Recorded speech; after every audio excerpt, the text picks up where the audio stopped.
नमस्कार दोस्तों, हमारे YouTube चैनल में आपका स्वागत है। तो आज के वीडियो में हम जानेंगे शादी में क्यों निभाई जाती है कन्यादान की रस्म। जाने क्या है इसकी धार्मिक परंपरा। हिंदू धर्म में शादी की सभी रस्मों और रिवाजों में से एक कन्यादान को सबसे अधिक महत्व दिया गया है। कन्यादान की रस्म प्राचीन काल से चली आ रही है, लेकिन क्या आपको पता है क्यों निभाई जाती है ये रस्म, कैसे हुई कन्यादान की शुरुआत, तो जानेंगे इस वीडियो में। हिंदू धर्म में विवाह के दौरान बहुत सी रस्में निभाई जाती हैं, जिनकी एक अपनी अलग मान्यता है। कहा जाता है कि जब तक सभी रस्में पूरी नहीं हो जाती तब तक कन्या और वर को पति पत्नी का अधिकार प्राप्त नहीं होता है। हिंदू धर्म में शादी की हर रस्म और रिवाज का अपना एक महत्व होता है, लेकिन इन सभी रस्मों में से कन्यादान की रस्म का सबसे अधिक महत्व माना गया है। कन्यादान का अर्थ होता है कन्या का दान देना। सभी दानों में से यह दान सबसे बड़ा दान माना गया है। इन रस्म की तरह हर पिता अपनी बेटी का हाथ वर के हाथ में सौंपता है। इसके बाद कन्या की सारी जिम्मेदारी वर को निभानी होती है।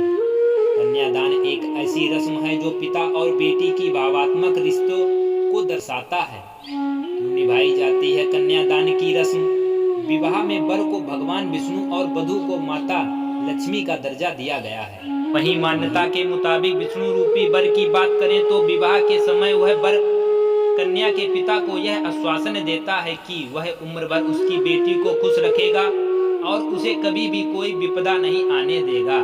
इतना ही नहीं, दोनों एक दूसरे के परिवारों की जिम्मेदारी को निभाने के लिए एक दूसरे का साथ देंगे। हिंदू धर्म में कन्या के दान को महादान माना गया है। ऐसे में जिन माता पिता को कन्यादान करने का मौका प्राप्त होता है वो काफी भाग्यशाली होते हैं। ऐसा माना जाता है कि जो माता पिता कन्यादान करते हैं उनके लिए सबसे बड़ा पुण्य यही माना गया है। इससे बड़ा कोई पुण्य उनके जीवन में नहीं होता है। जो भी माता पिता अपनी पुत्री का कन्यादान करते हैं उनको मोक्ष की प्राप्ति के द्वार खुल जाते हैं। कैसे शुरू हुआ कन्यादान। पौराणिक कथा की माने तो दक्ष प्रजापति ने अपनी कन्याओं का विवाह करने के बाद कन्यादान लिया था। ब्रह्मांड के 27 नक्षत्रों को प्रजापति की पुत्री कहा जाता है, जिनका विवाह उन्होंने चंद्रमा के साथ किया था।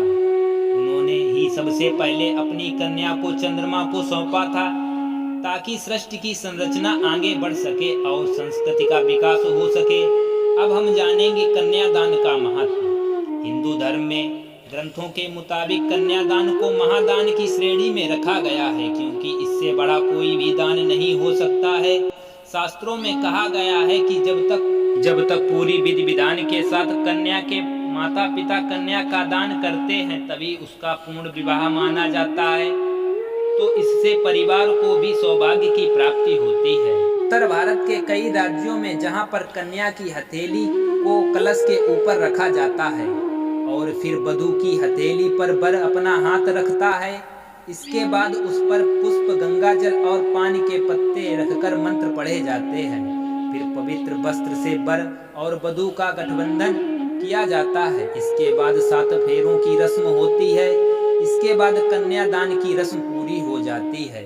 यह थी कन्यादान से संबंधित कुछ रोचक जानकारी जो आपको इस वीडियो में सुनने को मिली है।